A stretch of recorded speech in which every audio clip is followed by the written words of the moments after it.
दोस्तों नमस्कार। जमीनी स्तर पर शिक्षा में सुधार और शिक्षा को मूल रूप से उसको करने के लिए कैसी उपाय करनी चाहिए, इस पर सोचना, इस पर विचार करना अति आवश्यक है।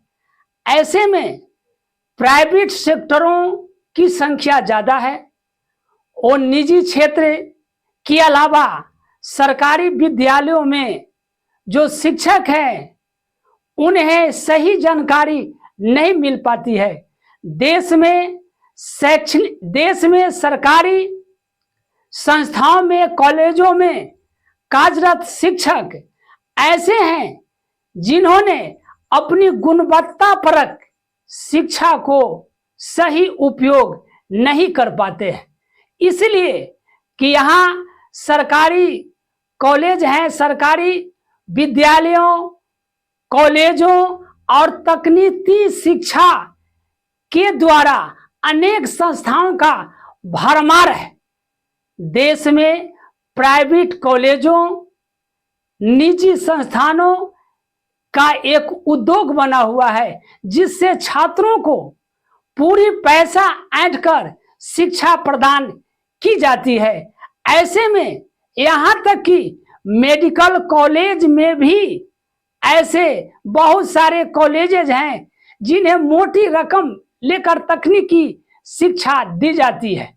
यहाँ एक सोचने की बात है, यहाँ एक विचारने की बात है कि जब सरकारी विद्यालयों और कॉलेजों और तकनीकी संस्थाओं में सही ढंग से सही शिक्षा यदि प्रदान की जाए तो ये जो प्राइवेट संस्था खोल करके जो विद्यार्थियों से पैसा उस संस्था ऐंठती है, उससे गुंजाइश होगी, उससे मुक्त होगी, उससे विद्यार्थियों का फायदा होगा। जब सारी सुविधाएं सरकारी कॉलेजों और विद्यालयों में होगी तब।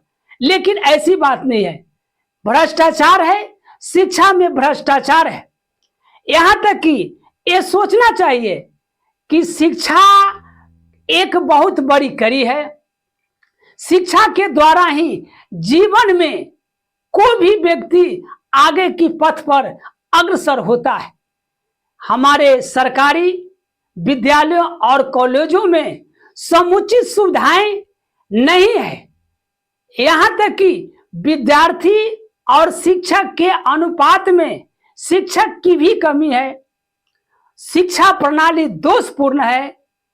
शिक्षक की नियुक्ति प्रक्रिया भी दोषपूर्ण है। जैसे मैं बिहार का एक उदाहरण देता हूं। पहले बीपीएससी की परीक्षा द्वारा शिक्षकों का चयन किया जाता था, नियुक्ति की जाती थी। लेकिन बिहार सरकार कुछ वर्ष पहले उन्होंने एक नारा दिया, सर्टिफिकेट दिखाओ, नियुक्ति पाओ, विद्यालय में पढ़ाने जाओ। आखिर सर्टिफिकेट कहीं से खरीद ली जाती है? वो योग्य शिक्षक है नहीं, अभ्यर्थी योग्य नहीं है। यदि मार्क्स उससे ज्यादा है तो उसकी नियुक्ति की गई और वो विद्यालय में गए, पढ़ाने के लिए गए। लेकिन विद्यालय में क्या उन्होंने बच्चों को शिक्षा देंगे, वो तो सोचने की बात है। इसलिए शिक्षा की चयन में पूरी पारदर्शिता होनी चाहिए और जो हमारी बुनियादी सुविधाएं हैं, विद्यालयों में जो सरकार द्वारा बुनियादी सुविधाएं हैं, उस सुविधाओं को पूरी तरह से विद्यालय में देनी चाहिए। यहां तक कि ये देखा जाता है कि बच्चों की संख्या ज्यादा है लेकिन उस विद्यालय में कमरों की संख्या ज्यादा है। ठूस ठूस कर बच्चों को उस कमरे में बैठाया जाता है।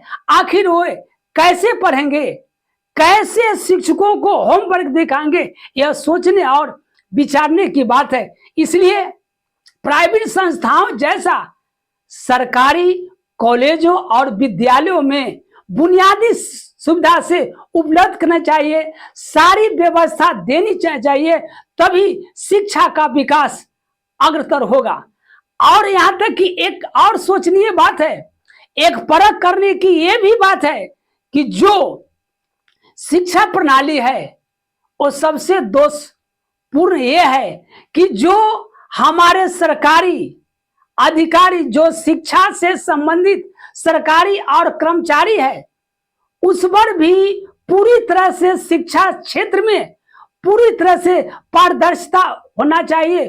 उन शिक्षकों और अध्यापकों को पूरी जवाबदेही देनी चाहिए कि आपको यह जवाबदेही है कि कैसे बच्चे अधिक से अधिक शिक्षा ग्रहण करें। ये हमारी सरकार इस पर सोचेगी तो विद्यार्थियों का जो दिक्कतें हैं उस दिक्कतें का सामना नहीं करना पड़ेगा, दिक्कतें समाप्त होगी।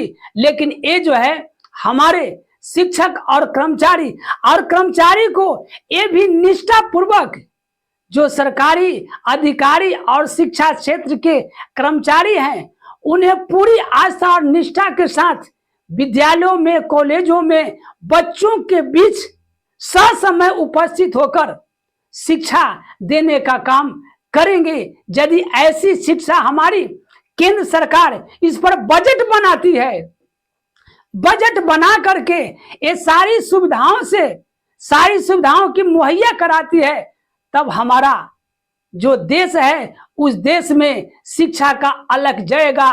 और जो प्राइवेट मेडिकल कॉलेज में भी प्राइवेट सेक्टर बहुत से हैं, मेडिकल कॉलेज में डिग्री देने के लिए यहाँ के इंस्टीट्यूट प्रधान हैं, वो मोटी रकम लेकर के और मेडिकल की पढ़ाई कराते हैं, जिससे ज्यादा से ज्यादा बच्चों का दोहन होता है, ज्यादा से ज्यादा बच्चों के परिवार को काफी बोझ का वहन करना पड़ता है।